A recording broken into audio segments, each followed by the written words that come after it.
وہ شخص اپنے والدین کے لیے روزانہ مغفرت کی دعا کرے، والدین زندہ ہوں تب بھی، فوت ہو گئے ہوں تب بھی، اس میں کبھی بھی ناغہ نہ کرے، ساری زندگی اس کے رزق میں بے برکتی نہیں آ سکتی، ساری زندگی تجربہ کر کے دیکھ۔ روزانہ ان کے لیے مغفرت کی اہتمام کے ساتھ دعا کیجئے، ساری زندگی ان کے رزق میں بے برکتی نہیں آئے گی، اللہ برکتوں کا نزول فرمائے گا۔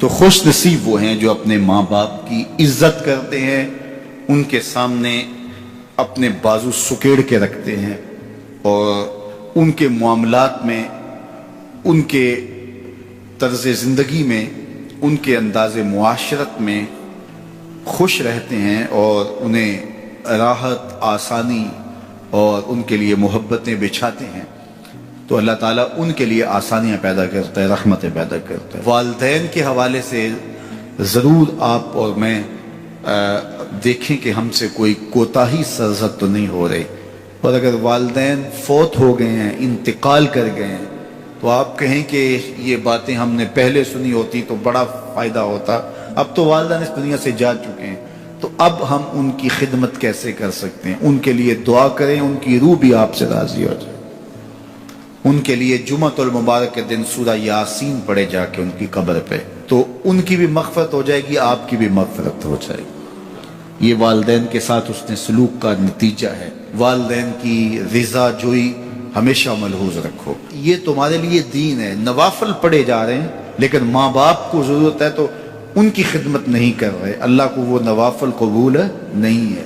ماں کے قدم دباؤ، باپ کے پاؤں چومو، تو تمہارے نوافلوں سے بہتر تمہیں جب وہ دعا دیں گے، اللہ اپنی رحمتیں تمہارے اوپر نازل کر دیں گے، تو ان کی خدمت کرو۔ ایک شخص جہاد کا اذن لینے کے لیے حضور کی خدمت میں آیا، حضور میں جہاد پہ جانا چاہتا ہوں، کتنی بڑی بات ہے، چھٹا رکن ہے اسلام کا، لیکن آقا کریم کیا بولتے ہیں؟ احی والدہ کا، کیا تیرے والدین زندہ ہیں؟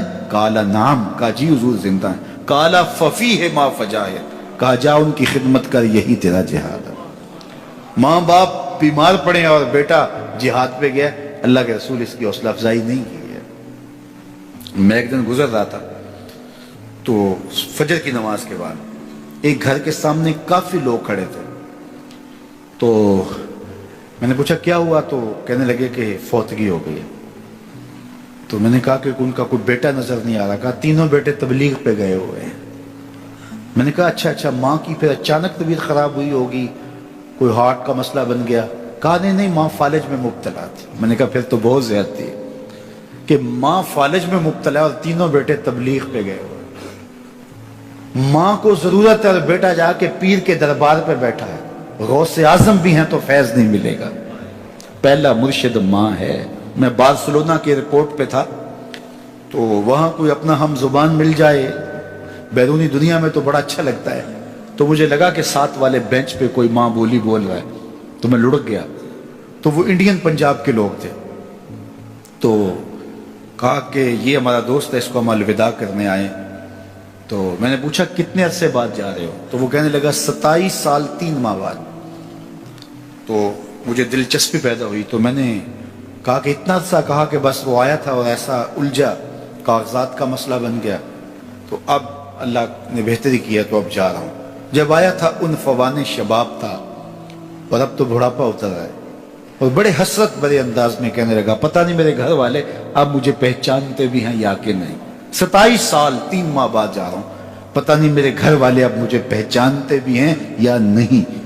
میں نے کہا اور کوئی پہچانے یا نہ پہچانے، ماں قدموں کی آہٹ سے پہچان لے گی، یہ میرے پتر کے پیروں کی آواز لگتی ہے۔ تو والدین کی خدمت کریں گے تو سرخرو ہوں گے، ماں باپ کی بے ادبی کریں گے تو کبھی بھی آپ سرخرو نہیں ہوں گے۔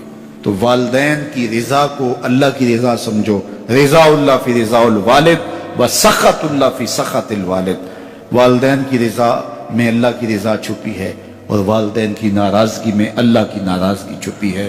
جو خوش نصیب اپنے والدین کو راضی رکھے ہوئے ہیں انہیں مبارک دیتا ہوں، اور اگر بدقسمتی سے میرے سننے والوں، دوستوں میں، پیر بھائیوں میں، ملنے والوں میں کسی کے ماں باپ ناراض ہیں تو وہ دیر نہ کرے، بہت جلد ان کو راضی کر لے۔